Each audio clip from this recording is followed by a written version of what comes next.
requirement. Okay? Naintindihan po ba? Okay. So, yun po yung connotation of being a safe dimension. Okay? It should handle the load properly. Okay? The next one, kailangan mo rin pong i-apply yung economics. Okay? So, alin po yung economics? Ibig sabihin, you are after also the costing of the material. Okay? So, you are after the costing of the material. So, katulad ng halimbawa, maraming available materials na pwede mong gamitin. Madaming mga alternatives na pwede mong gamitin. But then, you have to evaluate all these available materials. Okay? Why do we need to evaluate? Kasi, pipiliin po natin doon yung pinakamura. Okay, yung pinakamura. Yung ang operating cost po niya ay pinakamababa. Okay? But not of course, okay, na mapapabayaan yung strength requirement. Palagi, nangunguna po ito. Okay? Ito po, pumapangalawa lang dun sa kanya. Once this is satisfied, okay? Once this is satisfied po, tsaka mo po i-consider yung economic side. Okay? Kumaga, ay lahat ng mga available materials na ito, they are able to hold this particular load. Okay? So, na-satisfy na yung strength requirement. So, you identify now this material, so lahat sila nag-satisfy nun, titingnan mo ngayon, alin yung may pinakamababang operating cost. Okay? So, doon po babagsak yung economics po na yun. Okay? So, yung may pinakamababang operating cost. So, bakit po natin pinipili yung may pinakamababa na operating cost? Okay? So, bakit po? Okay? So, yung mga design engineers po, alimbawa, graduate na po tayo and you are assigned as a design engineer. Okay? So, design engineers, they are employed. Okay? So, they are employed po para mapababa yung operating cost ng isang kumpanya. Okay? So, kailangan mo pababain yung operating cost ng kumpanya dahil doon magkakaroon ng mas malaking tubo. Okay? Di ba? Paano ba tumutubo yung isang negosyante? Yun ay kapag mababa yung operating cost. Okay? So, mapababain mo yung operating cost kasi yun din naman yung yun yung magiging income mo. Ilales mo the operating cost so you will have your profit. Okay? So, yung lahat ng pinagbilihan mo, tapos ilales mo yung operating cost mo, so yun yung magiging profit. So kung mataas yung operating cost mo, okay, so mababa din yung magiging profit. Okay, kaya anong ginagawa? Pinipili natin yung pinakamababang, okay, costing para doon sa materials. But then sabi ko nga, dapat pangalawa lang yun, okay? Dapat masatisfy muna po yung strength requirement. Okay?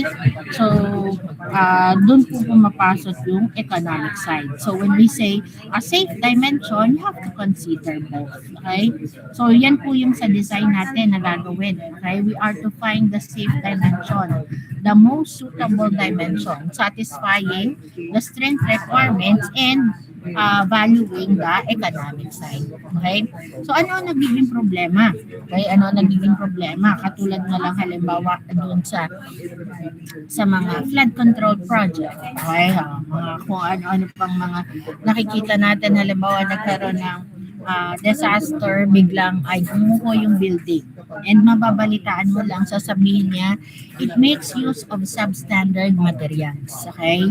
It makes use of substandard material. Kaya gumuho agad at kaya nagkabaha. Okay? So, ganun ang minsan na naririnig mo mga balita. Okay? Why? Bakit po naging ganun? It is because mas inuna yung economics over this strength requirement. Kumbaga, these are the materials, pinakamababa ito, okay? Pinakamababa yung costing nito, okay? So, ito na yung bibilhin. Okay? Kasi mas malaki yung magiging profit ko kung yun po yung aking pipiliin. Pero, hindi na tiningnan yung strength requirement. Okay? Kumbaga, although kaya niyang i-handle, pero not as much as the best material kung uunahin mo yung strength requirement as your criteria. Nakukuha po, naintindihan po. So, tayo, okay, so sa school pa lang, tinuturuan na tayo ng ganyan. Okay, so pag mga engineers na kayo, you have to know this also. You have to balance this. Okay, so yan yung gagawin nyo, specifically if you will be assigned as a design engineer. Okay, so ganyan po yung sa design natin. Dalawa yung isa satisfied.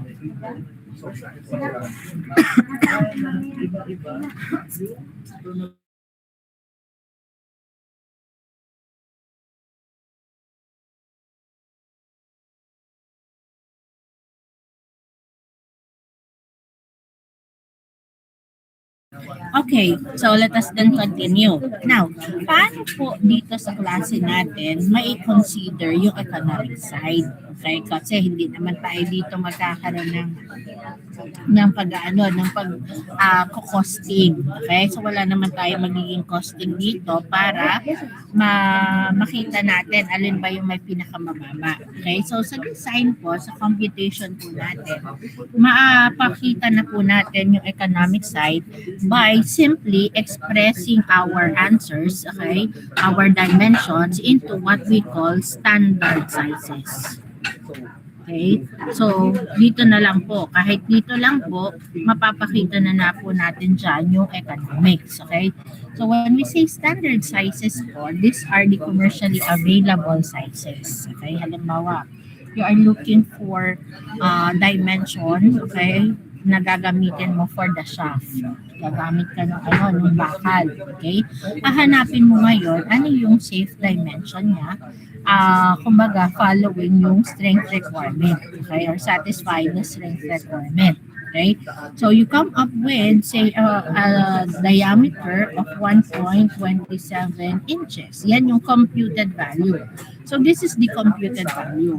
Okay, ang gagawin po natin, you have to convert it into a standard size. Okay, kasi when you go to the market, wala kang makikita po na size, okay, na diameter ng bakal na 1.27 inches. Okay? Wala pang ganyan na available. So what is available are what we call the commercially available or the standard sizes. So ano yun? Halimbawa yung 1 and 1/2, 1 and 3/4. Okay? So may ganun po na mga intervals. Okay? So ganun po. Titingnan mo ngayon ano yung pinakamalapit sa kanya. Okay? So say for example, say this is equivalent to 1 and 3/4 of an inch. Say yun yung available. Say meron dong 1 and 1/2 of an inch. So 1. Okay? So yan yung mga available, yan yung mga tinatawag natin as the commercially available or the standard sizes.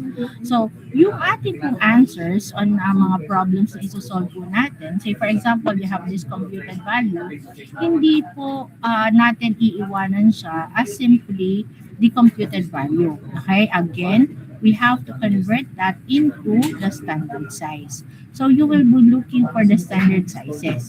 And titingnan mo saan siya pinakamalapit at you need na i-convert siya as your final answer. So this would be the final answer. For example, 1 and 3/4. Okay? So yan yung sinasabi ko na if this is your answer, you will not be given credit. Okay? Kailangan i-convert mo siya into the standard size. Okay? Kasi yan po yung magpapakita, okay, nung pangalawang category na economics. Okay? So paano man pumasok doon yung economics by having its standard size? Okay? Paano ba pumasok yung standard size doon? Convert ko lang naman po siya doon sa standard size. How?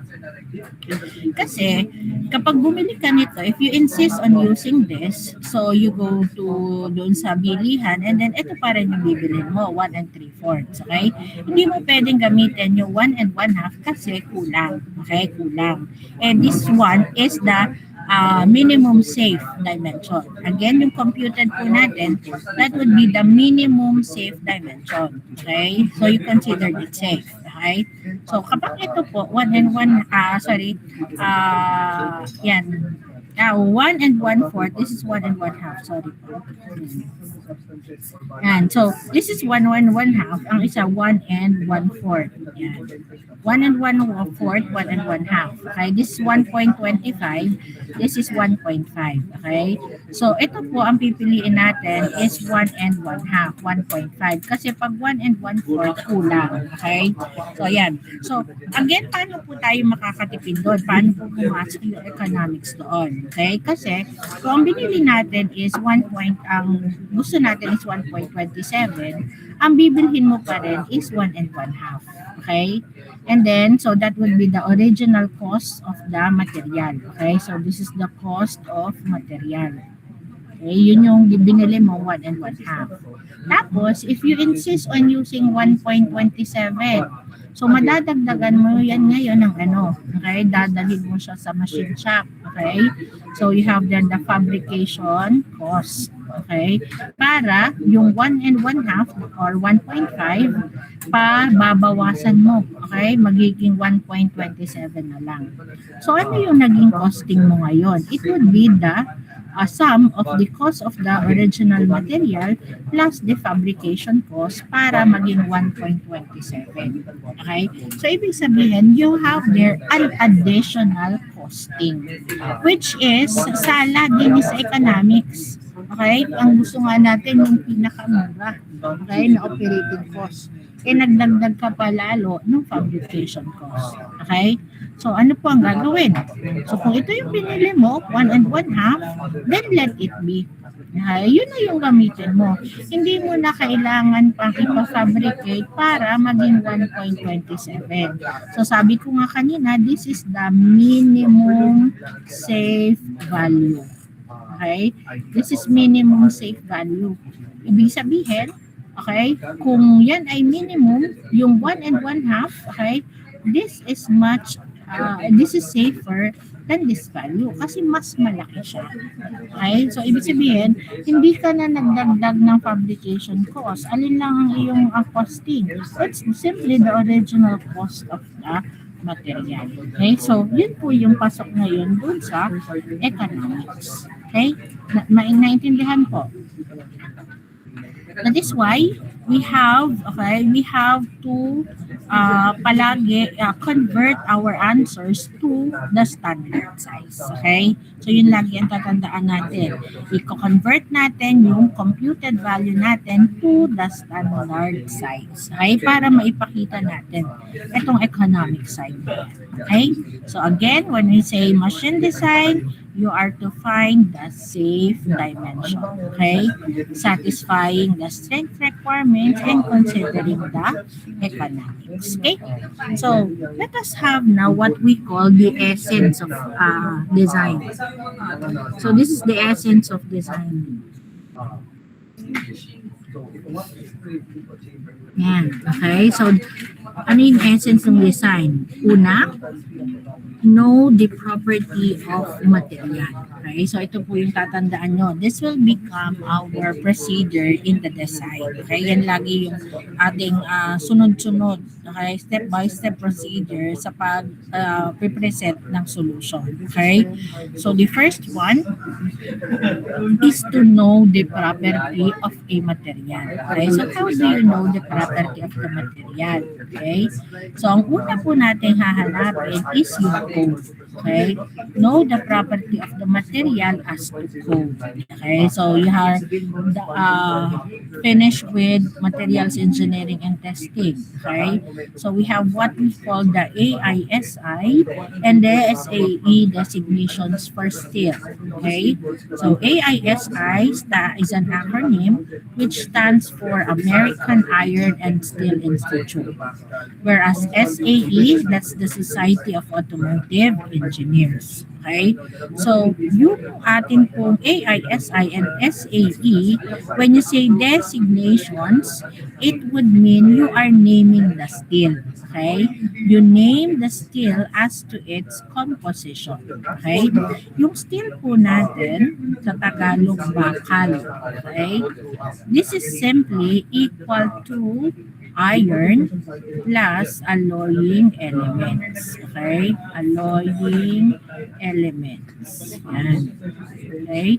So, steel is equal to iron plus alloying elements. Okay? So, ang tawag sa Tagalog, sa steel, bakal. Okay? Yung iron, bakal din yung tawag sa Tagalog. Halos parehas lang. Okay? But then, ano yung difference between the two? Bakit parehas bakal? Pero ang English naman, magkaiba. Anong pinagkaiba ng dalawa? Anyone? Or you raise your hand. Anong pinakaiba? Steel with iron. Anyone? Guess po. You raise your hand. You're done with materials engineering and testing. Yes. Ringhold. Ma'am, steel po is a combination po of iron and another element, while iron is the pure element, iron. Okay, very good. Okay, so tama po yun. Pure form po, yun pong atin na iron. Okay? O di po ba dun sa periodic table of elements, iron po yung makikita natin doon at hindi steel. Okay? So it's the pure form. Okay? And then, dinagdagan mo siya ng alloying elements, okay, to come up with a steel. Okay? Kaya ang tawag sa kanya sa Tagalog, parehas bakal, it is because main composition po ng steel is yung iron. Okay? So around 90% halos ano yan. Okay? Iron yan. And then these alloying elements, pag sinabi po natin na alloying elements, it can be a single element or combination of elements. Okay? So pwedeng isa lang o kaya po ay madami. But then, these alloying elements, these are simply traces. Okay? So, ibig sabihin, kung sa percentage, napakaliliit lang na percentage. And why are these alloying elements added to the iron? Okay? So, dinatagdag po itong mga alloying elements na yan, okay, para ma-enhance ang property ng ating iron. Okay?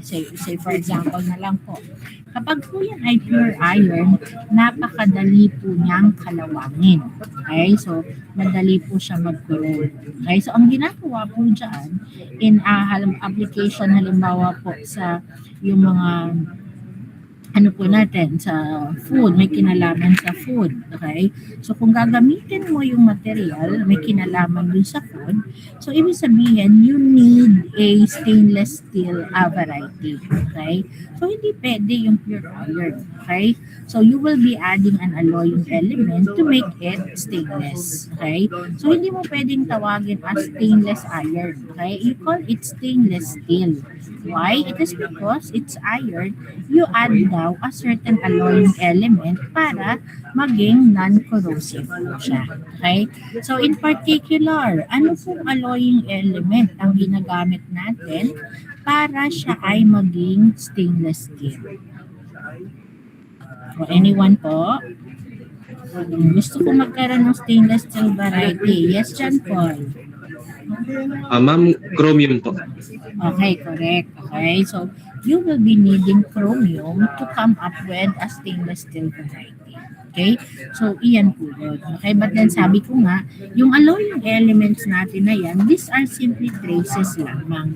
Major composition pa rin niya is iron. Okay? Kaya parehas lang yung tawag sa kanila kapag siya ay Tagalog. Okay? Now, so we go to these alloying elements. Okay? Ano yung mga alloying elements? Okay? Marami po yung mga alloying elements natin na pwedeng idagdag. We have their nickel. We have their chromium. Yung pong carbon. Okay? And bawat elements po na idiragdag natin, okay, meron po yung corresponding effect on the steel na makikita. Okay? So, titingnan mo lang po which is the most appropriate alloying element na idadagdag. Okay? So, we go back to the code. Okay? So, yung code po natin, say for example, AISI 2330. Yan. Okay? So, 2330. So, we have here the 4-digit number. Okay? 4-digit. So, we represent present the 4-digit with this 4x. Okay? So, ito po yung sample. So, ano ibig sabihin ng 4-digit? Okay? So, pag SAE naman po, ganun din. Okay? SAE 2330. Okay, so ganun din po. Okay, nagkaiba lang siya dun sa unahan. Okay, kasi ibig sabihin, siya yung nag-designate, siya yung nag-name. Ito naman, siya din yung nag-pangalan. Okay, ano ba yung composition ng particular steel ngayon? Kaya kung mapapansin nyo, okay, minsan you would see there yung mga steel, meron po doon na printed numbers. So, halimbawa, yan, nakita mo doon yung 2330, nakaprint siya doon sa bakal. Okay? But then of course, this refers to the composition. Akala ng iba ay expiration date yan, ma'am. So, hindi po yung expiration date. Hindi po ibig sabihin at year 2330 ay masisira na yung bakal na hindi mo na siya pwedeng gamitin. So, hindi po iyon. Okay? Nilalagyan po nila yan ng code para alam kung ano yung composition ng bakal. Para malaman mo, kasi pag inano mo naman po yan, pag minanufacture mo naman po yan, okay? Pag ginawa mo po yan, pare-parehas lang yung itsura. Okay? So, how would you know kung ano yung ingredient niya sa loob? Okay? Hindi naman po natin nabibili yung bakal na katulad ng pagkain na may balot, okay, at nandoon yung kanyang kumbaga composition, okay, so wala naman. So lahat sila parang isa lang yung nagiging itsura, but then definitely magkakaiba yung kanilang composition. Okay, so yun ang ginagawa nilang pagle-label. Okay, this 4-digit number. Okay? So, kada isang number po dyan, meron siyang ibig sabihin. Okay? So, halimbawa, 2330. So, ari yung 2, ari yung 3, ari yung 3, ari yung 0. Okay? So, yan yung ibig sabihin ng apat na expo na yun. Okay? So, whether it's AISI or SAE, parehas lang po ang ibig sabihin ng apat na digit po na yun. Okay?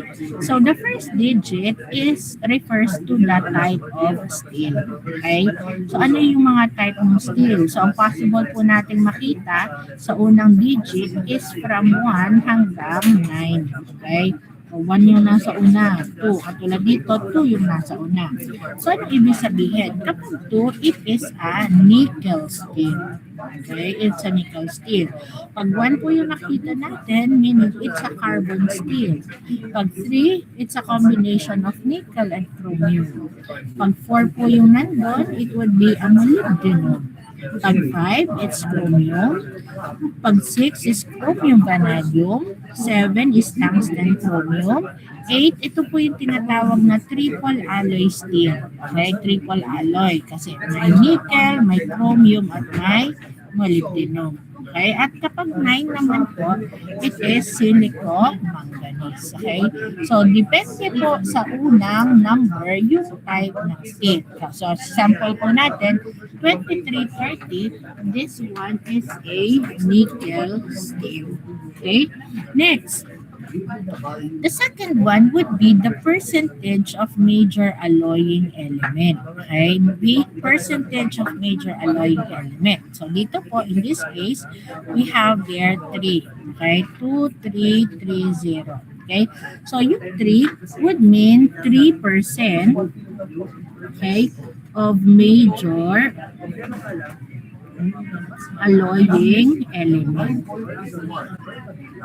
Okay, yun po yung pangalawang digit. Okay, so approximately, hindi naman po sinabing saktong 3%. So approximately 3% of the major alloying element. But then, which is the major alloying element? Paano ko po malalaman yung major alloying element? That refers to this type of steel then. Okay? Katulad halimbawa, 2.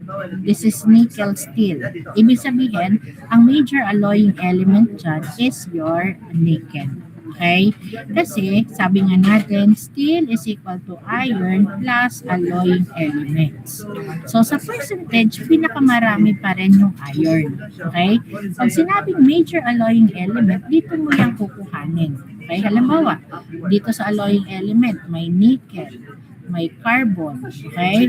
Meron pang kung ano-ano pa dyan. So, titinan mo ngayon, sa lahat ng nakalista dyang alloying elements, okay, alin yung may pinakamataas na percentage. So, yung may pinakamataas na percentage, yun yung tatawagin natin as the major alloying element. Okay? The reason why it is called this type of steel, ibig sabihin, dito sa mga alloying elements na yon, siya yung may pinakamadami. Okay? Yung nickel, yung may pinakamadami. Kaya ang tawag sa kanya is a nickel steel. Okay? Kasi iron talaga yung major composition niya. Okay? Pero tinawag siyang nickel steel dahil dito sa mga alloying elements, okay, majority ay nickel ang meron. Okay? Pero pag ikukumpara mo yung percentage ni iron kay nickel, ay sobrang layo ng difference niya. Okay? Sobrang layo. Ito pa rin talaga yung pinakamadami. Okay? Ito kasi, ginagamit lang natin yung alloying elements to enhance yung property niya. Okay? Kaya ang tawag sa kanya, nickel steel kasi yun yung major alloying element sa kanya. Okay? O halimbawa, ang nakita mo dun is 4,320. Yan. So ano to? Yung 4. It is molybdenum. Okay? So ano yung kasunod na number? It would be approximately 3% of molybdenum. And you look at the percentage. 3% lang siya. Okay? 3% lang. Okay? Eh ito, yung iron mo, halos mataas yan. It's around 90 and above. Kasi traces nga lang. Eh ito nga, 3 na yon, sabi natin, that's the major alloying element. So, sa lahat ng mga alloying elements na meron siya, pinakamataas na yung 3%. Okay? So, kung may carbon yan, edi mas mababa pa yung amount ng carbon. Okay? Kung may iba pa dyan, may silicon dyan, edi may ano din mo, may traces lang din. Pero hindi tataas sa 3%. Nakuha pa. Okay. So, we continue po. Okay? So, dalawa na yung number natin, 2 digit na. What about the last 2 digits? Okay? So, yung last 2 digits, magkasama na po yun. Okay? So, the last 2 digits, it refers to the points of carbon. Okay? So, it refers to the points of carbon. Kung 2, 3, 30, ibig sabihin, we have here 30 points of carbon. Okay? Dito naman, 20 points of carbon. And when we say points of carbon, that is different from the percentage. Okay? Magkaiba po yun. Yung pangalawa natin is percentage already. So, katulad po nito, 3% of nickel. Okay? O ano yung kasunod? 30 points of carbon. Okay? So, magkaiba.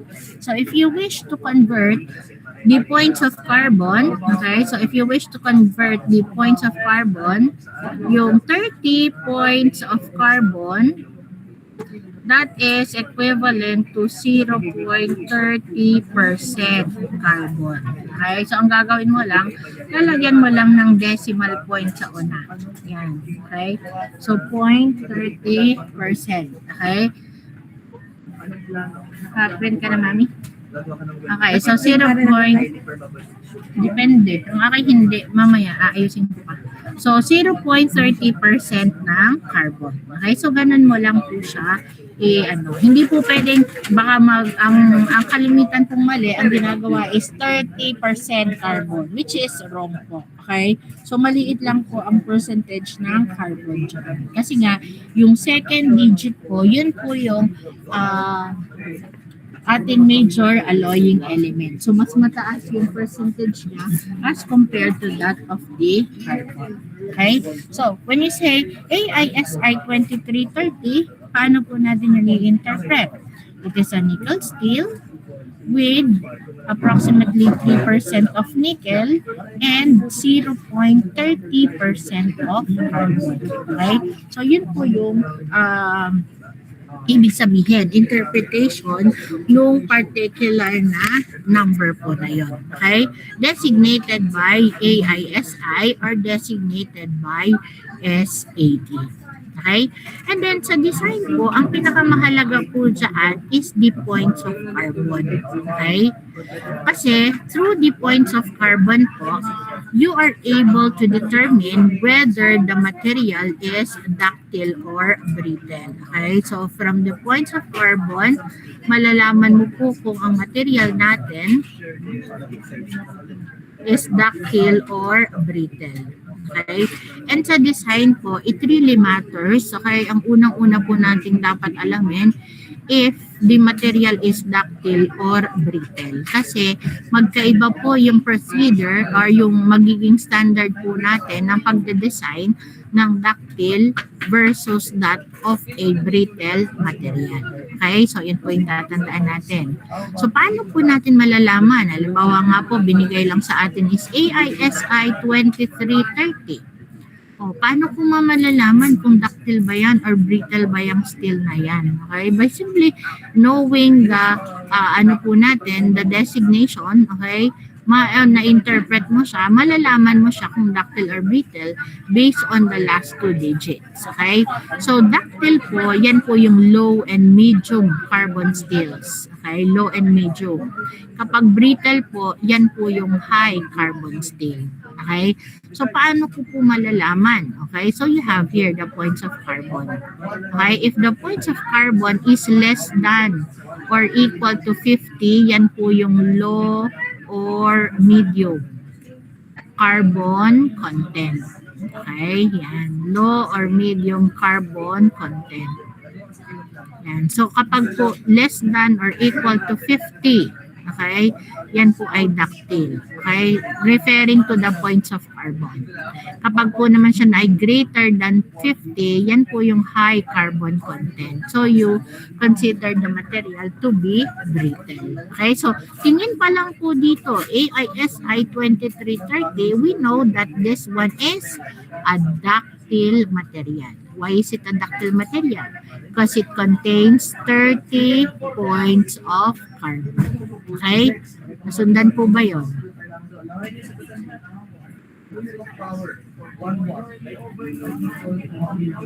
Okay, so yun po ang una. Okay?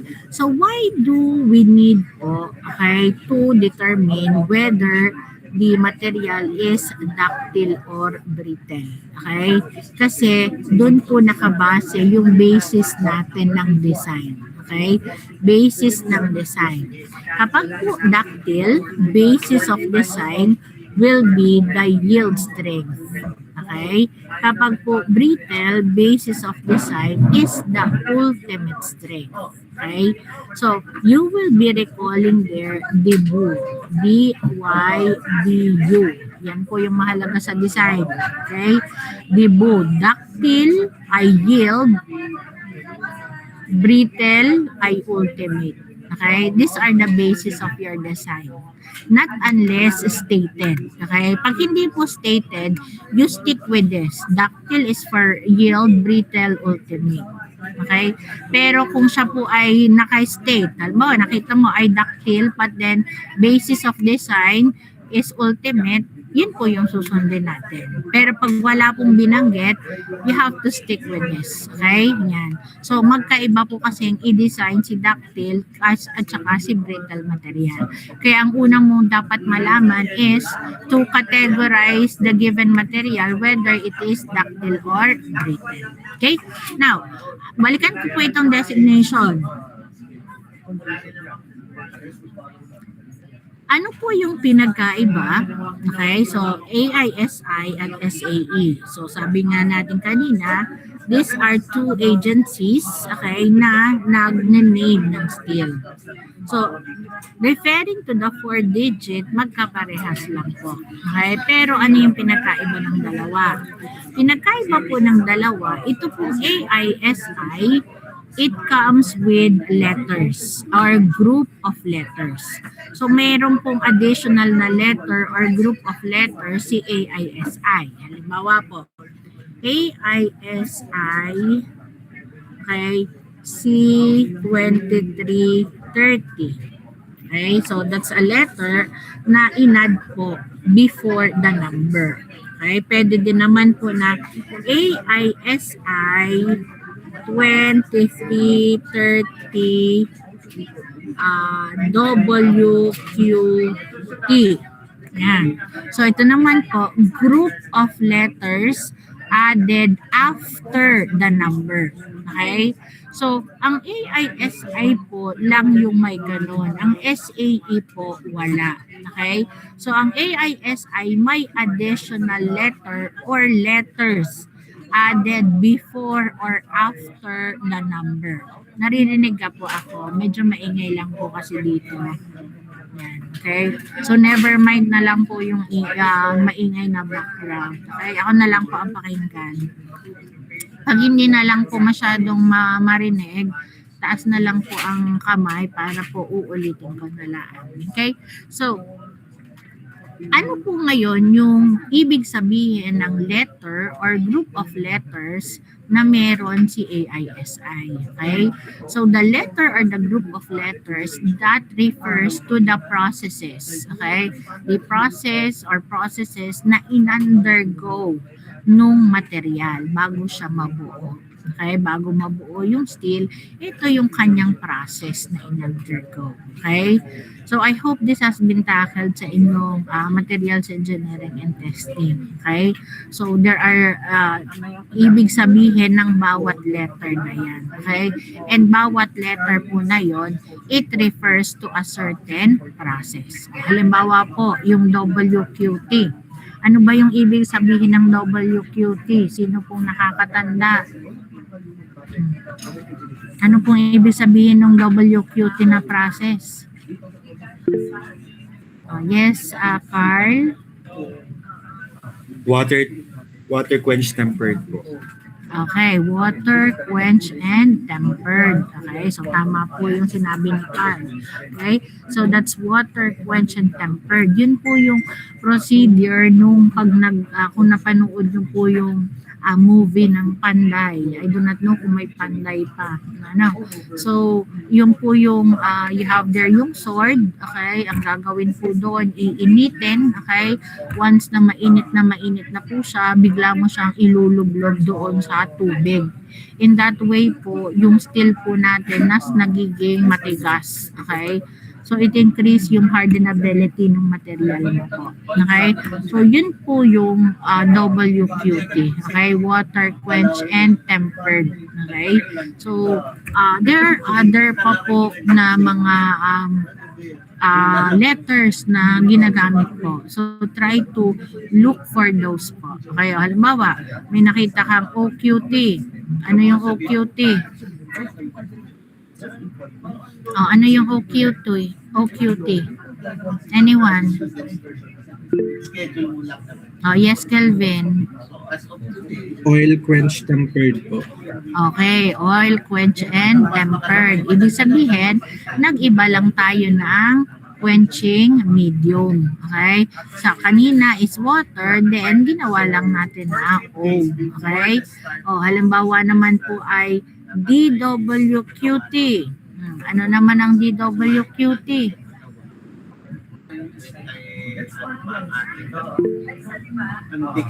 Yes, Natalie? Double water quench and tempered po. Okay. They're double water quench and tempered. Meaning, you undergo the process twice. Okay? O yung iba, nung ine-exam ko yan, iba-iba yung nakasagot. Mga distilled water. Okay? O yung SW is seawater. Okay? So, ibig sabihin na pag S po yan, single, SOQT, single oil quench and tempered. Parang ganun lang yung procedure, okay? So, ganun lang po. So, try to look, okay, at those letters, okay? You try to look at those letters na ginagamit natin kay AISI. Halimbawa, yung C na yun, ano bang ibig sabihin? Kung naging letter B yun, okay? Anong ibig sabihin? Okay? So, meron tayong listing yan. Okay? So, balikan lang siguro natin doon sa sa lecture natin noon sa materials engineering and testing. Okay? For you to be able to interpret ano ba yung binigay na code na yun. Okay? So, base sa code pa lang, kailangan mo ma-interpret na agad. Okay? Ano ang meron sa still po na ito? Okay? So, yun lang yung pinagkaiba ni AISI at ni SAE. And again, anong pinakamahalaga doon? Sa code, you need to classify whether this material is ductile or brittle. Okay? Ductile or brittle. Now, so, why do we need to classify whether it's ductile or brittle? Kasi nga, kailangan po natin yung magiging basis ng design. Okay? So, we have also, from yung essence ng design, one, know the property of the material as to code. Ang pangalawa naman po is know the property of the material as to the strength. Okay? So, sa strength po, we have the ultimate strength and then the other one is the yield strength. Okay? So, siguro naman po yung nare-recall pa natin ang stress-strain diagram. Okay? So, sigma U is the ultimate strength or the maximum strength that the material can hold without a fracture. Okay? So, hindi pa siya mapuputol dyan sa parte na yan. Pero doon sa nagawa mong stress-strain diagram, siya yung pinakamataas na point. Okay? So, tayo naman po noon ay nag-experiment. Okay? Di po ba yung bakal subject to yung tension test, okay? Using the UTM. And then you see there the stress-strain diagram. So, yung highest point po doon, that's the ultimate strength. Okay? And then when you say the yield strength naman po, that's the maximum strength that the material tolerates before plastic deformation. Okay? So when we say yield strength po, at that particular point, yung material po natin nagkakaroon ng yielding without the increase in the load. Halimbawa po, sa stress-strain diagram po natin. Okay? For a ductile material, halos ganyan po yung itsura sa ductile material. Yan. Okay? So, here po, this is your ultimate strength. That is your sigma U, the highest point. Okay? Dito po, this is your rupture strength. Hindi na po naputol. Okay? Minsan po, ang gana papunta dito, usually pataas. Okay? But then both are rupture strength. Okay? This is the strength at failure. Hindi po siya napuputol. Okay? Ito ultimate, pinakamataas. Somewhere here po, okay, this is your sigma Y. Okay? At ano po mapapansin nyo sa sigma Y? Ito po, pamula dito, okay, parang straight line lang po siya. Tapos, narating ngayon. Pagdating po dito, hanggang doon, halos, makikita nyo, halos flat. Okay, halos flat. Ibig sabihin, yung stress niya is almost constant. Okay? So, ibig sabihin, wala kang ina-apply na load. Hindi mo siya hinihila. Okay? Pero, you look at the material, it continues na nag-e-elongate. Okay? Kasi pagpapaganon, okay, this is your strain value. Okay? Nagkakaroon ng elongation. Okay? So, ano yung nadadagdag na length? From this to this, may nadagdag na length, pero yung iyong force na in-apply ay constant lamang. Di ba ano pa ang nangyayari? Kung may material ka, hinila mo siya, once na pataas ng pataas ang force na ina-apply mo, palaki ng palaki ang elongation niya. Tama po ba yun? So, dito sa parte na to, okay, dito sa parte kung saan meron kang sigma Y or yield strength, wala ka ng additional load. Pero, okay, wala ka ng additional force na ina-apply, pero nakikita mo ay nag-elongate pa din yung material. Okay? So, yun po yung tinatawag natin as the yield strength. Okay? And base sa ductile at sa brittle material, okay, yung ductile material, siya lang po yung merong yield strength. Okay? Ang brittle po, wala. Okay? Sa brittle po, sa stress-strain diagram niya po, papaganyan lang. Okay? Hindi wala ka pong makikitang ganito kasi wala po siyang sigma Y. Okay? Wala pong sigma Y. Ang brittle po kasi, pag in-applyan mo siya ng load, anong posibleng mangyari sa kanya? Magka-crack na kaagad and then eventually, mag-fail na kaagad. Okay? Hindi na po siya more on nagkakaroon ng elongation. Okay? So usually, nagpe-fail na kaagad yung material. Okay? So yan po ngayon yung hahanapin natin. You have to know the strength of the material, you have based on the ultimate and based on the yield. Okay? So sample po. Now, so sa design po, yan po lagi yung hahanapin natin. Yan. Now, halimbawa po ito. So you determine the ultimate and the yield strength of each of this material. Okay? So yan po yung sinasabi ko that you will be needing, okay? You will be needing our design tables. Okay? Doon po kasi natin kukunin yung ultimate and the yield strength. Okay? So, let me show you po yung design table natin. Wait po. Lipat lang po ako ng presentation.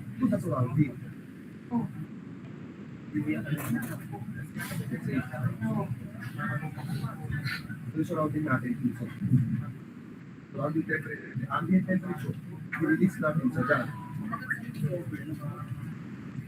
Since this is a different mechanism or the opposite of heat engines, refrigerating machines natin, ibig sabihin, we evaluate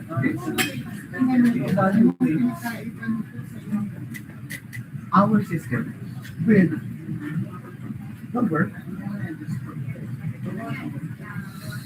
Yung work natin. Okay, so ulitin po natin. Okay, so ang una, sabi natin, you have to know the property of the material as to code and as to the strength. Okay, say for example, Your heat rejected minus your heat added. And dito, since mapapansin mo, diba, nagbalikan siya dito and dito. How are we going to evaluate the performance of refrigerating machines? Kung ang heat engine ay in terms of efficiency. okay, say for example, you are given the material AISI C1020 as rolled. Yan. So sa given, ito po yung nakita natin. So ano sabi sa essence of design? One is to know the property of the material as to code and as to the strength. Okay, so ito na po yung code. C1020 as rolled. Okay? O, ano pong klaseng material yan? Based on this, okay, ano po yan? Ductile po ba o brittle? Anyone? You raise your hand. Ductile or brittle yan? 1020 as rolled. Heat added to the resulting work. So, kung that, Yes, Giancarlo. Ductile po, ma'am. Oh, it's a ductile material. Why is it a ductile material? over Hello? kaya Gian, why is it called a ductile material? Dahil po, ma'am, 20 lang po yung Ano yung 20? points of carbon po. 20 points of carbon. Okay? So, it contains 20 points of carbon. So, included siya or categorized siya as a ductile material. Okay? So, this is the code. Anong kasunod? Know the property of the material as to the strength. Okay? So, sa strength po, ang hahanapin natin ay sigma U, ultimate strength, at saka po yung yield strength. Okay?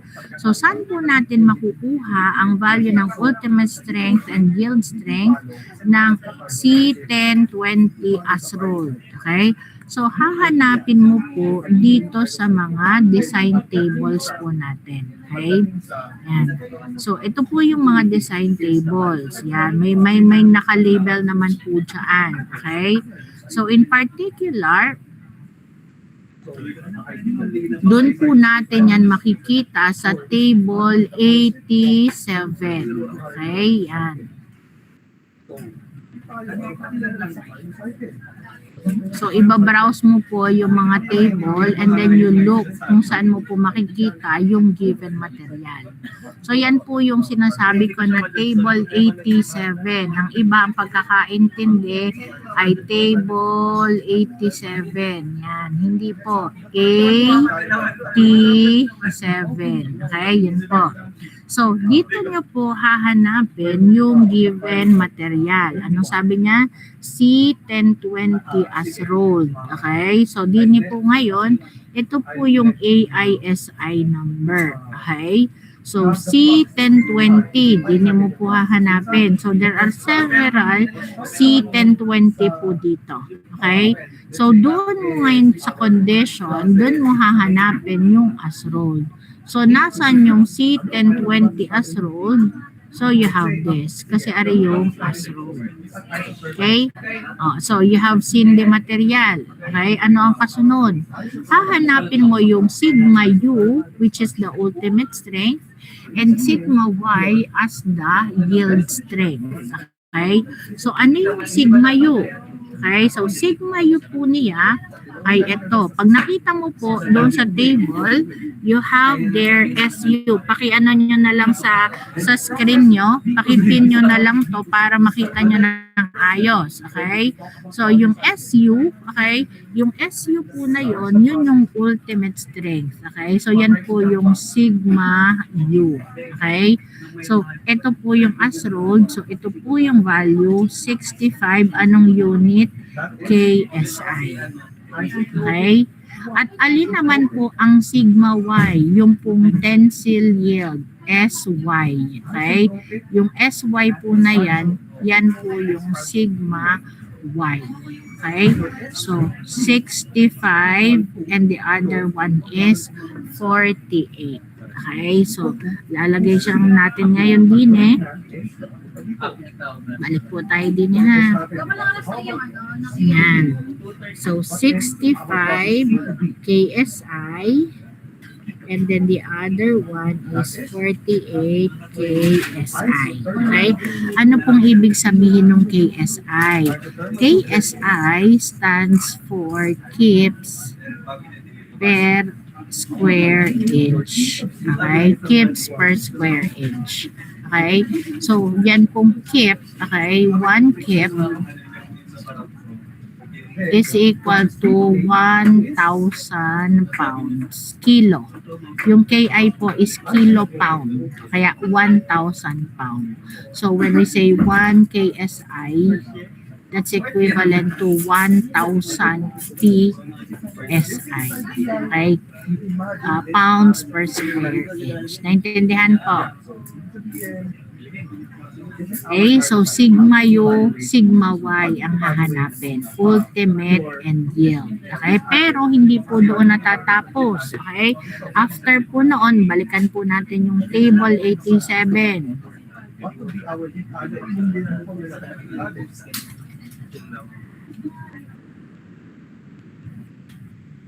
Yan. Okay? So, hindi po doon natatapos yung table 87. Okay? Pag nakita mo na yung value, hahanapin mo ngayon yung reference table. Okay? So, lagi po sa solution mo, ilalagay mo yung reference table. So, this is table 87. Tapos, titingnan mo kung anong page number. Page 14. Okay? So, yun ngayon yung ilalagay mo doon sa solution mo. This is taken from table 87, page 14. Okay? So, sa solution nyo po, okay, pag kinuha mo po yung value dito sa design tables, okay, ay ilalagay mo yung reference table doon sa solution mo na kasama ang page number. Otherwise, ibig sabihin, kinopya mo lamang yan sa iyong katabi. Yun yung assumption ko. Pag nakalagay mo lang ay sigma U is 65, sigma Y is 48, wala yung reference table. Ibig sabihin niya ibinulong lamang sa iyo. Okay? Kinopya mo lang yan. Kasi hindi mo alam kung saan kinuha. Nakakaintindihan mo po tayo. Lahat po ng factors, lahat po ng tables, okay? Basta may kinuha kang value mula sa table, sa mga figures dito, lagi mong ire-reference doon. Okay? Pag hindi po nilalagay yan po'y kinopya, so ibig sabihin wrong na po yan. Okay? So, be responsible enough at matutunan mo yung paggagawa po na ganyan. Okay? So, hindi lang po table 87 ang pwede mong pagkuhanan. Okay? Nung ating strength ng material na sigma U and sigma Y. Okay? So, talagang bubulat-latin mo po yung lahat ng mga tables po dito. Makita mo lang yung given na material. Okay? At mahanap yung kanyang sigma U at saka po yung kanyang sigma Y. Okay? Yan. So, ganun po. Hindi po tayo titigil lang doon sa 87. Talagang hahanapin mo kung ano po yung binigay na material. Now, balik natin ulit doon sa table 87.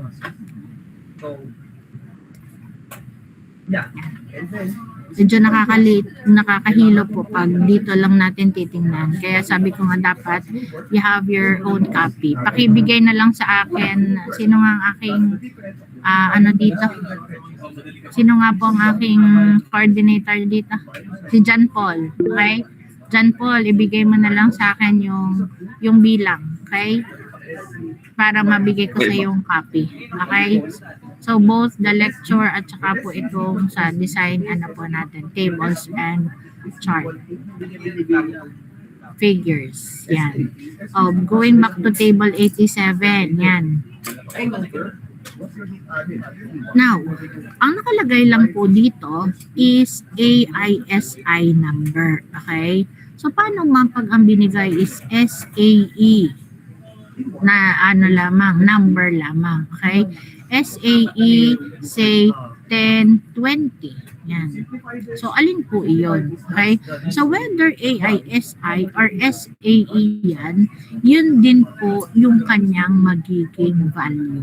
Okay? Parehas lang po yun. Kasi, we are after the 4-digit number. Okay? At di nilang naman po nakadepende sa 4-digit number yung iyong value ng sigma U at saka ng sigma Y. Okay? Hindi po mahalaga kung yun ay may C, okay, or AISI number yung nakalagay or SAE. Kasi si AISI at si SAE ay magkaiba lang na kumbaga agency, okay, na siyang nagbigay ng pangalan. Pero the composition itself, parehas lang po yung definition. Okay, so baka kasi mamaya ganun yung nakabigay pero hindi po yun yung ating, hindi natin makita-kita. Okay, dahil ang nakalagay dito ay AISI number.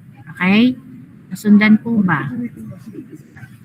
Okay, so dito po, meron po tayong mga series pa ng mga sample, okay, ng mga AISI number. And I want you to look for the sigma U and the sigma Y values. Okay, lamang nga po, wala pa yung table natin. Okay, kaya sa next meeting natin, doon tayo para mas madali mong maintindihan pagpa-familiarize doon sa mga tables and figures na ito. Okay? Para malaman nyo. But then, ganun po ginagawa. Okay? So, yun po yung unang gagawin natin. To know the property of the material as to the code and as to the strength. Okay? So, we go back muna po ulit dun sa isa.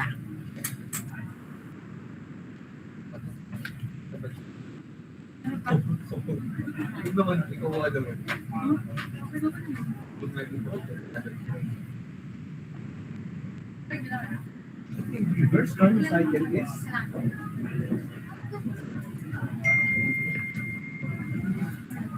isentropic compression.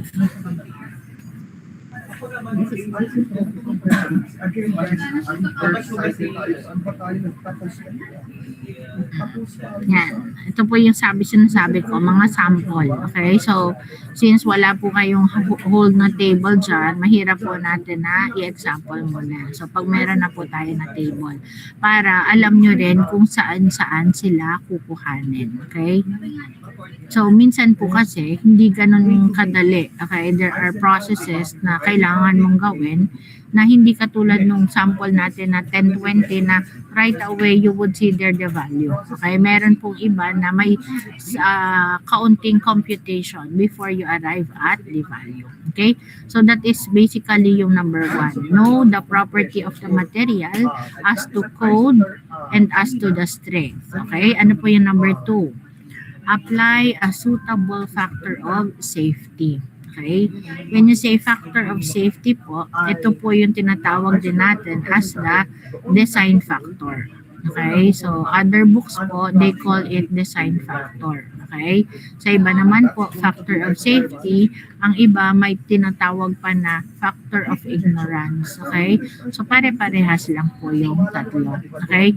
So, when you say this a factor of safety, yan po ay ini-incorporate natin, of course, okay, from the word itself, to incorporate safety on your design. Okay, kumbaga, nagbibigay po tayo ng allowance, nagbibigay tayo ng mga tolerance para hindi masasagad yung material natin.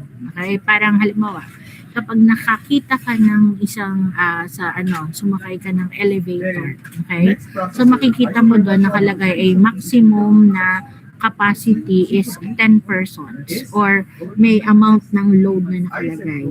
So, ano ibig sabihin ng 10 persons na yon? So, it can accommodate yung 10 persons safely. Okay? Na hindi siya masisira, hindi siya mawawasak. Okay? Kasi, yun ay meron ng factor of safety. May allowance na siyang ibinigay. Okay? So, ibig sabihin, katulad sa damit, you have there the allowances to allow po yung halimbawa, lumaki, tumaba ka. So, pwede mo pa siyang pag-adjustan. So, may allowance siya. So, ganun din po sa design ng mga mechanical component. Okay? You need this factor of safety. Okay? So, how do you obtain the factor of safety? Ang factor of safety po natin, hindi mo basta pinipili lang o dinedesignate lang. Okay? There are certain factors, okay? There are certain areas na dapat mong i-consider, okay? Para doon sa factor of safety. Para piliin mo ang tamang factor of safety. Una is the kind of load. Okay? So, you have to pick the kind of load. Ano ba yung mga kind of load? Halimbawa ay static load or dead load. Okay? So, alin yung static load or dead load? Halimbawa, pinukpok mo yung table. Isang beses mong tinap yung table. Halimbawa, tinap mo yung table ng isang beses. So, that would be a static load or a dead load. Pero halimbawa, tinapik mo siya ng paulit-ulit. Okay? O halimbawa, yung sa jackhammer, paulit-ulit yung application ng load. Okay? So, that's a repeated load. Okay? Or it's a variable load. Okay? So, yan po yung mga ibig sabihin ng kind of loading. And depende sa kind of loading, of course, iba-iba yung factor of safety na i-consider mo. Okay? So, yun yung una. The second one, you have there the type of material. Okay? So, type of material, whether it is ductile or brittle. Okay? Alam na natin kung paano yung hanapin. Okay? Paano malaman. Depende sa points of carbon. Okay? So, titingnan lang yung dalawang huling number. Okay? If it is 50 and below, ductile. If it is above 50, it would be brittle. Okay? And then the last one would be the basis of design. For the basis of design, it's either based on the ultimate o kaya naman po ay based on the yield. Okay? So sa problem po, mina-mention po doon say design based on the ultimate strength. Okay? O kaya naman nakalagay, design based on the yield strength. Okay, so you simply watch for it doon sa wordings doon sa problem po. Okay, to know the basis of design. Halimbawa, binigay sa inyo is factor of safety based on the ultimate. Okay, so naka-indicate doon that the basis of design is the ultimate strength. Okay, pero pag wala pong binanggit, halimbawa, binalibaliktad mo na yung problem, wala ka pa rin nakikitang basis of design, ang gagawin mo ay DRE lang, yung libo lang. Okay, o nakita mo na ay ductile po yan, so I'll base my design on the yield. Okay, brittle po yan, so I'll base my design on the ultimate. Yun ay kapag po walang binanggit as the basis of design. Pero halimbawa, nakita mo sa problem, it is a ductile material. Okay? Pero nakalagay naman doon, base your design on the ultimate strength, then you have to follow it. Hindi mo pwedeng sabihin, ay sa yield pa din ako. Hindi. Kasi yun yung requirement ng design. It should be based on the ultimate. So gagamitin mo lang po ito if not specified yung ating basis of design. Nakuha po ba? Maliwanag ho yun. Okay, now, ang tanong, saan ko po ba kukunin yung factor of safety? Okay, so kung hindi po given ang factor of safety, meron po tayong pagkukuhanan yan. Okay, again, we will be going back doon sa table po natin. Okay, sa design table po natin. Ito, kailangan natin evaluate. Kailangan natin ng data that we over Yan.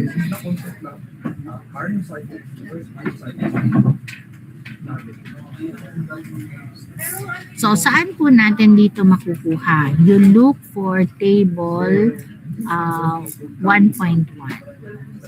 Nandun lang po yung sa unahan.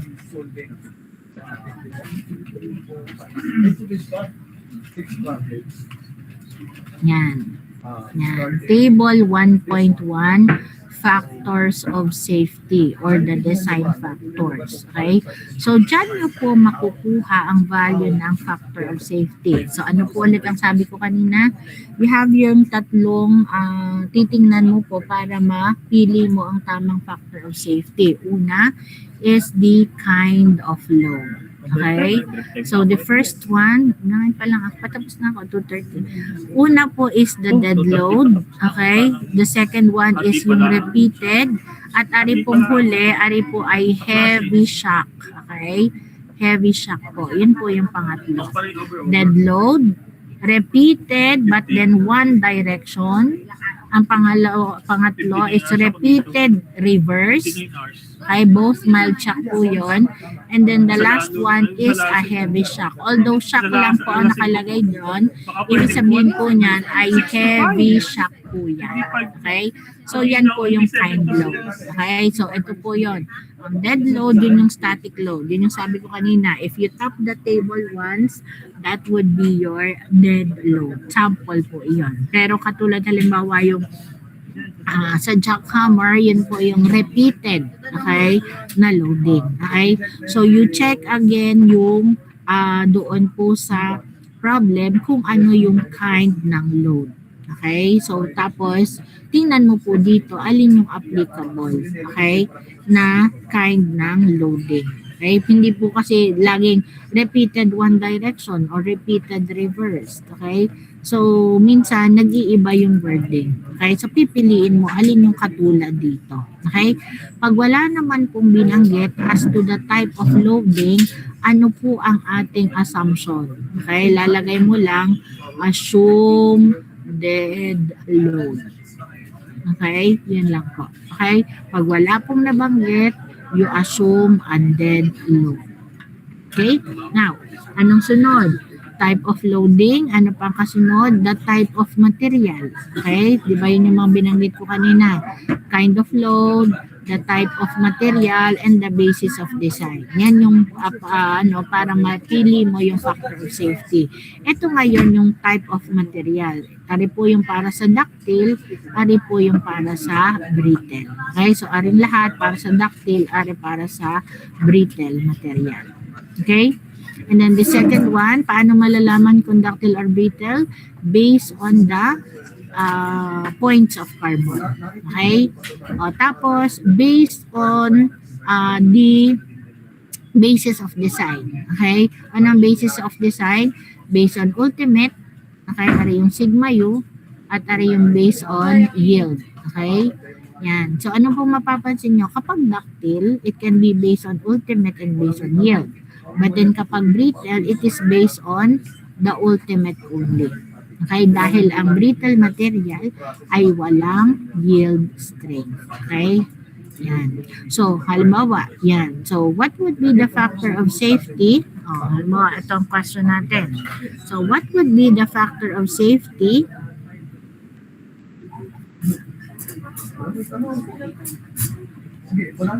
for AISI C1020 as rolled?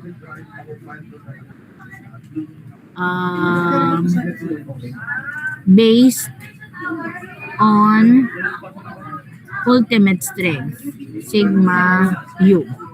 What would be the value? What would be the value? Factor of safety of AISI C1020 as rolled based on the ultimate strength. Anyone? Yes, John Paul. Ma'am, 3 to 4 po. You have there 3 to 4. Okay, 3 to 4. So, paano po nakuha yung 3 to 4? O, tingnan mo, i-analyze yung sinabi ko. Okay, so analyze yung sinabi ko. A factor of safety, okay, C1020 as rolled based on ultimate. Uunahin mo yung kind of load. Okay, wala pong nakalagay, ma'am. O, ano sasabihin natin? Assume dead load. Okay, tapos anong sunod? Anong type ng material? C1020 as rolled. Anong type ng material?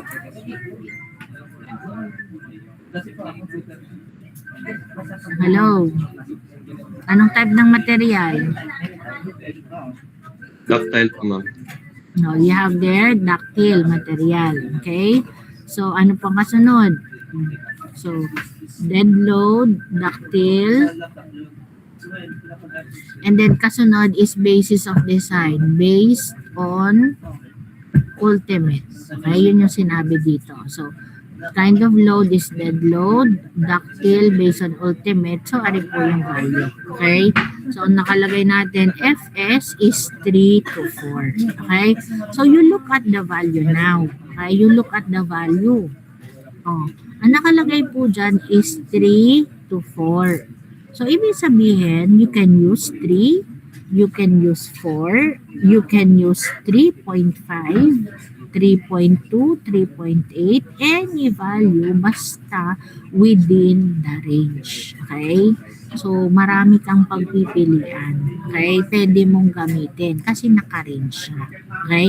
Pero, ang gagawin natin dito, maglalagay na lang tayo. Kung mga sa klase natin, magseset na lang tayo kung alin yung gagamitin natin para mag-arrive tayo sa iisa lamang sagot. Although, kahit 3, kahit 4, kahit anong value, pwede natin gamitin. Pero, mag-aano na lang tayo sa iisa. Halimbawa, napagkasundaan natin, we use the maximum value. So, ang ilalagay na lang natin, Fs is equal to 4. Okay?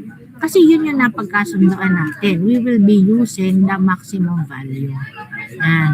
O halimbawa, huwag kayong magkukumpara o makikipag-away dun sa ibang seksyon. Ay ma'am, yung handle po ni Ma'am Sheila, ang ginagamit po niya ay 3. Hindi mali yun. Tama din yun. Okay? Kasi yun yung nandoon sa table natin.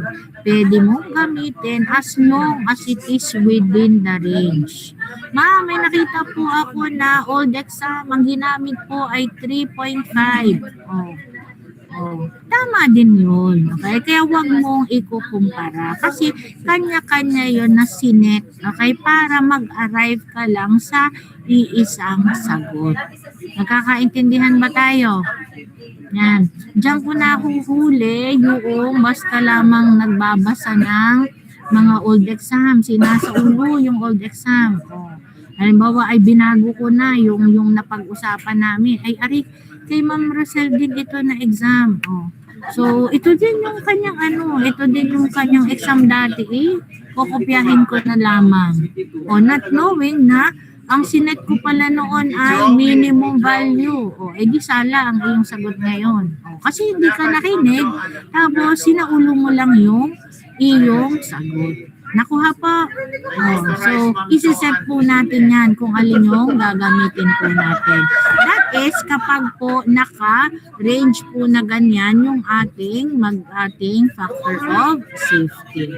So, sana po maliwanag yan doon sa lahat. Okay? Oh, what if naman po, last na po are. Oh, itutuloy ko na lang to bago po tayo mag-dismiss. Factor of safety of AISI C1020 as rolled. Yan, ganyan lang po nakalagay. So ano po ang ating factor of safety dyan? Is it still 4? Uy, anong sagot? Yes, Joseph.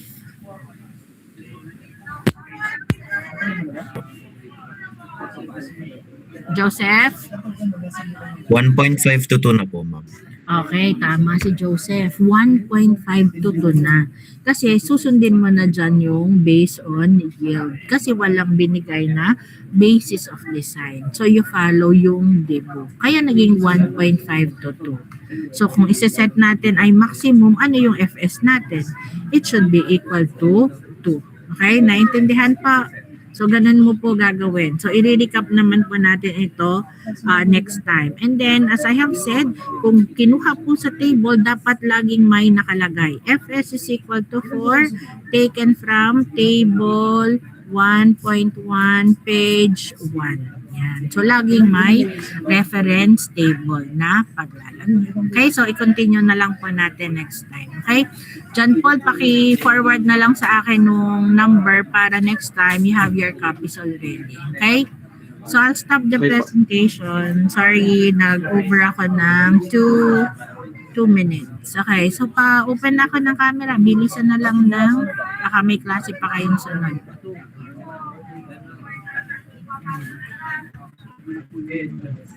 We'll have more samples nung paggamit nung table next time. Okay? Para matutunan nyo. So everyone, you open your camera na para we can have our attendance. Okay na. John Paul, go. Ma'am, wait lang. Hindi po naglo-load sa akin yung camera po ng classmates. Mag-ask na lang po ako sa iba. Anybody na may malakas na connection, pakipasuyo na lang po. Anyone? Mama ko na lang po. Okay, thank you. 1, 2, 3. Wait lang. Isa pa po. 1, 2, 3. Picture pa ako. Okay na po, ma'am. Thank you po. Okay na. Thank you. Bye-bye. Ano? Sige po. Hindi daw. Thank you po, Sabi ko ma'am. Thank you po. Thank you po, ma'am. Bye-bye.